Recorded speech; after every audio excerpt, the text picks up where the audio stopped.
What happens if your company who's sponsoring you either closes down their business, merges with another company, or sells their business to another company? If you're on a sponsored visa like the 482 or 494, or even if you've lodged your 186, which is your permanent application, this can really be detrimental towards your visa. So it's really important that you understand what the requirements are here. And we have a recent example where a company had closed its operations. They were sponsoring close to 10 employees, and all of those employees were either on a 482 and some that had applied for a 186. Now, due to the circumstances, the company had to close down its operations. Because of this, it meant none of the visas could be approved for the 186 because that company has been closed down and declared bankruptcy. That means it will no longer exist or be able to support those people financially because it's not actively trading anymore. And even the ones on the 482 under that company, their visas were going to be cancelled as well. So they would have had only 180 days to go and find another company that they can work for. And to do that, they need to do a nomination transfer as well. Only after the nomination transfer is done, they have to complete 2 years in total. They can include time from their initial company and the new company. Once the 2 years are complete, then they can apply to transition still from the 482 to the 186.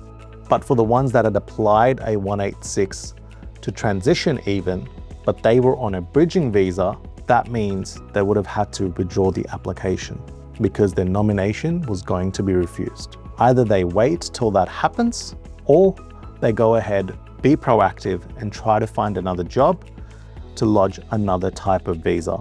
Now, there can still be other companies that are willing to sponsor them. For example, you can still lodge a 482 in this scenario that I'm mentioning, but you'll get a bridging visa C, and then you need to apply for work rights. I know it's getting really confusing, but that's how confusing it really can get and complicated when it comes to bridging visa complications, or if your employer is going to just get rid of you, or if your employer is just going to sell, merge, or close down its operations. So the most common question we get is, does that mean my visa will be cancelled? The answer isn't no.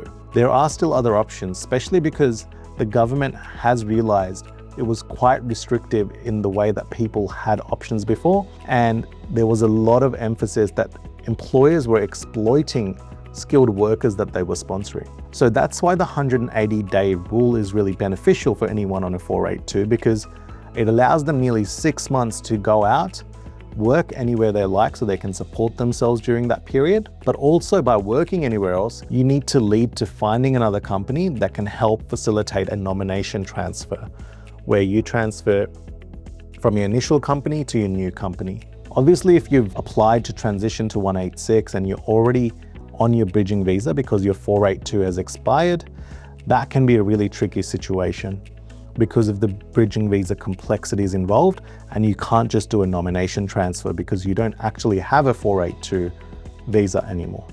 And I want to talk about an important example when it comes to this. A restaurant manager that was being sponsored had applied for a 186. It was nearly time for her approval when the company said that we're closing down our operations. She had about 3 months to find another company before she realized that her visa was going to be refused. So in that 3 months, we had advised her to reach out to other companies because she was a skilled worker who would be willing to sponsor her on a 482 as a restaurant manager. Yes, I know, restaurant manager is not on a 482 occupation list anymore. There are still labor agreements that exist where a restaurant manager can still be sponsored. We did help her try and find someone as well, but she was capable enough of finding someone on her own and then getting sponsored under that labor agreement. But what does this mean for her? This meant she has to start her entire journey of getting sponsored. She'll have to work for 3 years for that company. And after 3 years, she can lodge her transition to 186, which might take another 12 months to process. So another 4 years in the entire process when she was nearly able to get her 186 visa. So let's talk about how this works.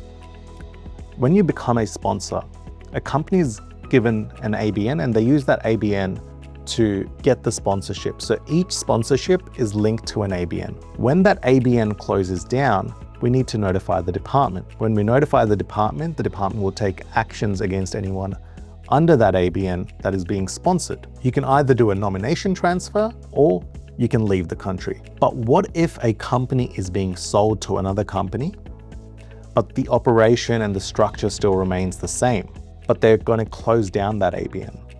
In that case, that's when the nomination transfer needs to happen, because that ABN will no longer exist.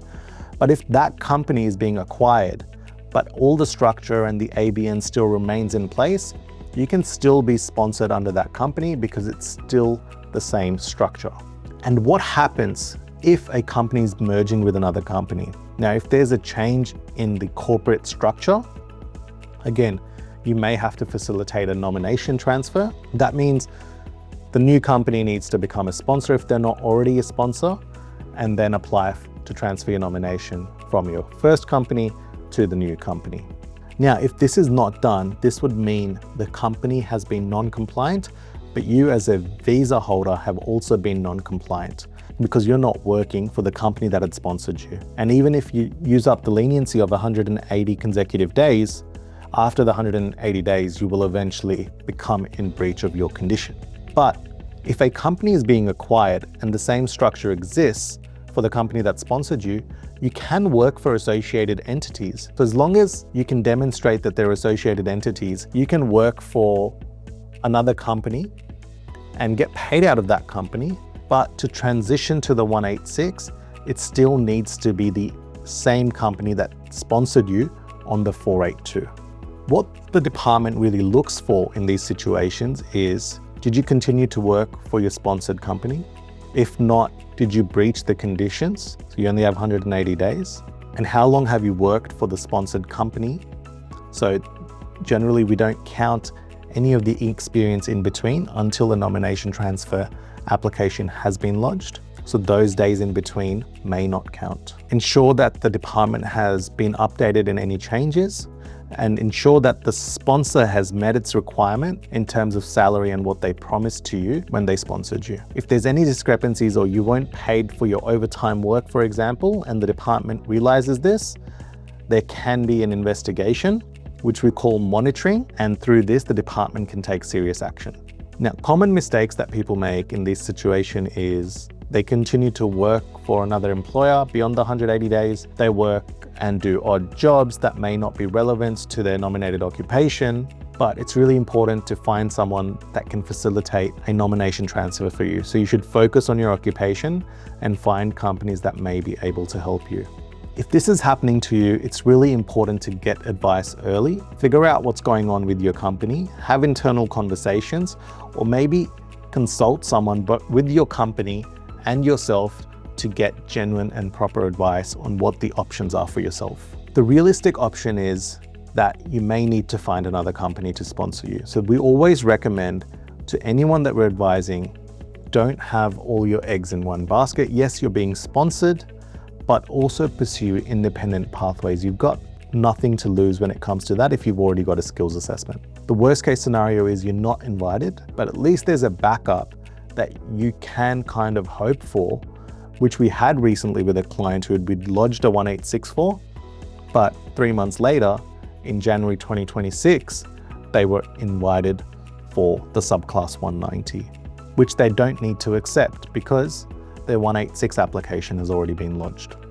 So if your company is looking to merge, sell, or close down their business, it's really important to navigate out of that tricky situation and most likely find another company that can facilitate a nomination transfer.